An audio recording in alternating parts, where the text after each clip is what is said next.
بسم اللہ الرحمن الرحیم۔ 10 محرم الحرام کو روزہ رکھنا نبی اکرم صلی اللہ علیہ وسلم کی سنت مبارکہ ہے۔ یہ روزہ فرض یا واجب نہیں ہوتا، نبی پاک صلی اللہ علیہ وسلم کی سنت ہے۔ جب نبی پاک صلی اللہ علیہ وسلم مدینہ شریف کے اندر تشریف لائے تو آپ صلی اللہ علیہ وسلم نے دیکھا کہ مدینہ شریف کے یہودی 10 محرم کا روزہ رکھتے ہیں۔ نبی اکرم صلی اللہ علیہ وسلم نے پوچھا کہ تم یوم عاشوراء کا روزہ کیوں رکھتے ہو؟ وہ کہنے لگے کہ اس دن اللہ تعالیٰ نے موسیٰ علیہ السلام اور بنی اسرائیل کو فرعون کے ظلم سے نجات دی تھی، تو اس وجہ سے ہم وہ 10 محرم کا روزہ رکھتے ہیں۔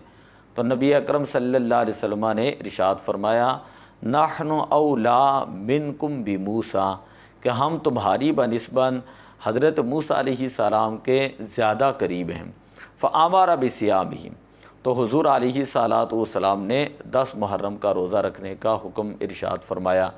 صحابہ کرام نے عرض کی، یا رسول اللہ صلی اللہ علیہ وسلم، یہ تو یوم عاشوراء ایسا دن ہے کہ جس دن کی تعظیم کے طور پر یہود و نصارہ روزہ رکھتے ہیں۔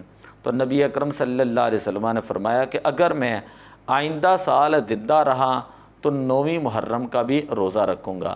اسی وجہ سے علماء نے یہاں مسئلہ بیان کیا کہ یہودیوں کی مشابہت سے بچنے کے لیے 10 کے ساتھ 9 محرم کا یا 11 محرم کا روزہ رکھنا یہ مستحب ہے۔ اس روزے کی بڑی فضیلت ہے۔ نبی اکرم صلی اللہ علیہ وسلم نے فرمایا، احتسب علی اللہ ان یکفر السنۃ التی قبلہ، جو بندہ یوم عاشوراء یعنی 10 محرم کا روزہ رکھے گا تو میں گمان کرتا ہوں کہ اللہ تعالیٰ گزشتہ سال کے اس کے صغیرہ گناہوں کو معاف فرما دے گا۔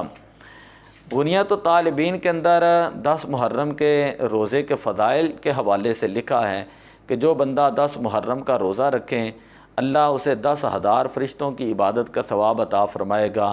ایک روایت کے اندر یہ کہ اللہ تعالیٰ 60 سال کی صوم و صلات کی عبادت کا ثواب عطا فرمائے گا۔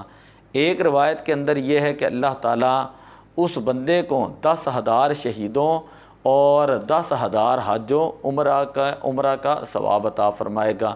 خیر یہ احادیث تو فضائل کے اندر ہیں، اور فضائل کے اندر ضعیف حدیث بھی معتبر ہوتی ہے۔